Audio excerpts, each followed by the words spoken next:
Assalamualaikum warahmatullahi wabarakatuh. Perkenalkan, nama saya Rosanda Rizky dengan NIM 250580045 dari Prodi Pendidikan Sosiologi. Pada kesempatan ini, saya akan mempresentasikan artikel konseptual dengan judul Pengurangan Ketimpangan Sosial dalam Aspek Pendidikan di Indonesia berdasarkan SDGs poin ke-10. Presentasi ini disusun sebagai bagian dari tugas belajar mandiri mata kuliah MKU Bahasa Indonesia. Selanjutnya di sini ada latar belakang. Pendidikan merupakan hak dasar setiap warga negara yang dijamin oleh Undang-Undang Dasar 1945. Namun, dalam pelaksanaannya masih terdapat ketimpangan sosial dalam bidang pendidikan di Indonesia. Ketimpangan tersebut terlihat dari perbedaan kualitas pendidikan antara daerah perkotaan dan pedesaan, antara wilayah maju dan tertinggal, serta antara kelompok ekonomi atas dan bawah.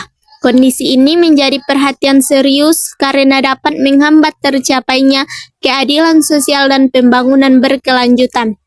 Oleh karena itu, isu ketimpangan pendidikan perlu dikaji secara mendalam dan dikaitkan dengan tujuan SDGs poin ke-10, yaitu mengurangi ketimpangan.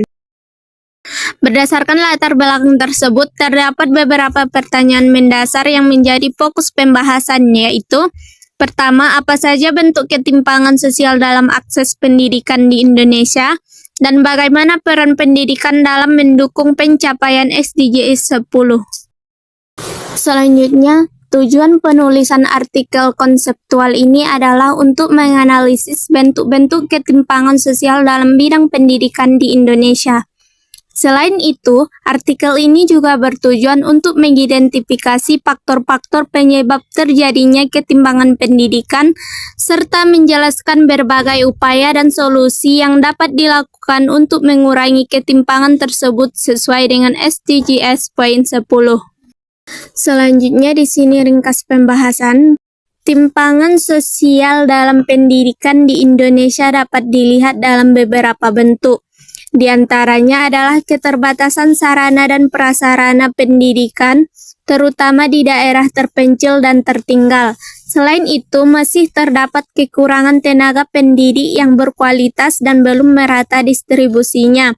Perbedaan kualitas proses pembelajaran serta keterbatasan akses pendidikan bagi masyarakat kurang mampu juga menjadi bentuk nyata ketimpangan pendidikan. Ketimpangan pendidikan dipengaruhi oleh berbagai faktor. Faktor ekonomi keluarga menjadi salah satu penyebab utama, karena tidak semua peserta didik memiliki kemampuan finansial yang sama. Selain itu, kondisi geografis Indonesia yang luas dan terdiri dari banyak pulau menyulitkan pemerataan akses pendidikan. Keterbatasan infrastruktur serta ketimpangan kebijakan dan distribusi anggaran pendidikan juga turut memperparah kondisi tersebut. Berbagai upaya telah dan perlu dilakukan untuk mengurangi ketimpangan pendidikan. Pemerintah dapat melakukan pemerataan pembangunan fasilitas pendidikan terutama di daerah tertinggal.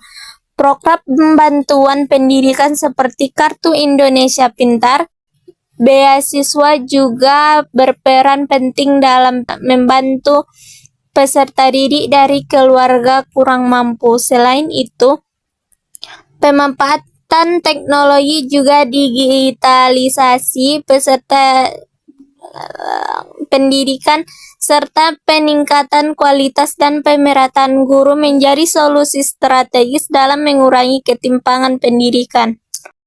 Nah, kesimpulan berdasarkan pembahasan tersebut dapat disimpulkan bahwa ketimpangan sosial dalam bidang pendidikan masih menjadi permasalahan yang serius di Indonesia.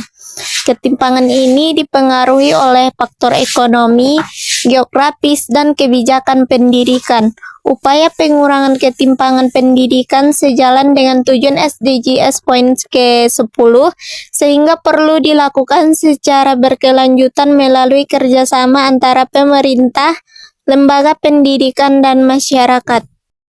Sebagai rekomendasi, pemerintah diharapkan dapat memperkuat kebijakan pendidikan yang inklusif, dan berkeadilan. Selain itu, peningkatan anggaran pendidikan untuk daerah tertinggal, optimalisasi pemanfaatan teknologi, serta peran aktif masyarakat dalam mendukung pendidikan yang merata sangat diperlukan guna mengurangi ketimpangan sosial dalam bidang pendidikan. Terima kasih dan demikianlah yang dapat saya sampaikan. Mohon maaf bila ada kesalahan. Assalamualaikum warahmatullahi wabarakatuh.